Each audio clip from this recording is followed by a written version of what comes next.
A box of what is believed to be more human bones was discovered at the Royal James Lodge in Morant Bay, St. Thomas. This after demolition workers from the St. Thomas Municipal Corporation resumed work at the location this morning. Herman Green has this primetime news follow-up.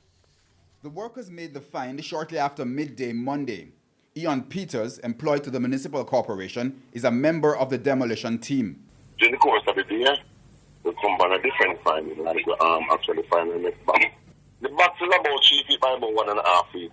And actually, a next color, one piece of bone. But if the bone is human bone, it's not it wouldn't be a child bone. But if the human skull would be actually underage. It's a small skull. On Sunday, the skeletal remains of 3 people were found by the demolition team and were removed by the police. Mr. Peters says the box of bones found Monday was brought to the police attention, but when they were leaving for the day, it had not been collected. Work has not been halted again either. I don't hear this, but one thing, it's actually in an inside because it's in front of the station. And a few police here are asleep. So the police don't want no dead man bone over the place. Come on. But the box is there. We'll continue tomorrow because that the box can't stop us on the road. We don't be up here in the head scholars and stuff.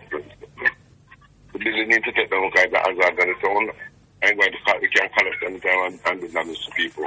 If the bones found on Monday are confirmed to be human remains, that would mean at least 4 dead persons at the location, which is now raising concern. So St. Thomas, what is going on?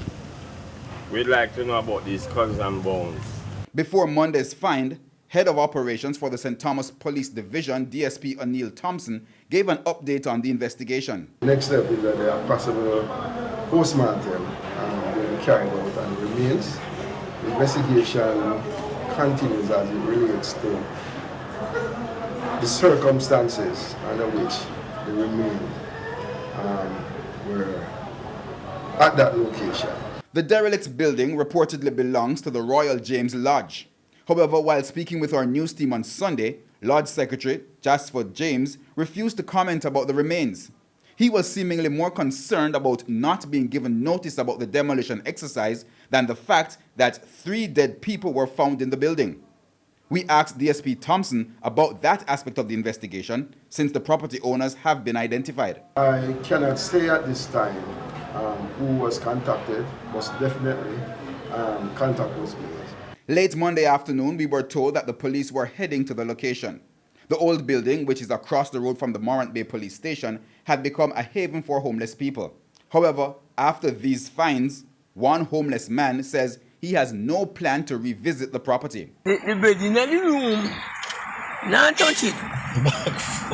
Not touch it, Andy. Not touch it until them decide their mind what they're going to do with the office. Herman Green, TVJ News.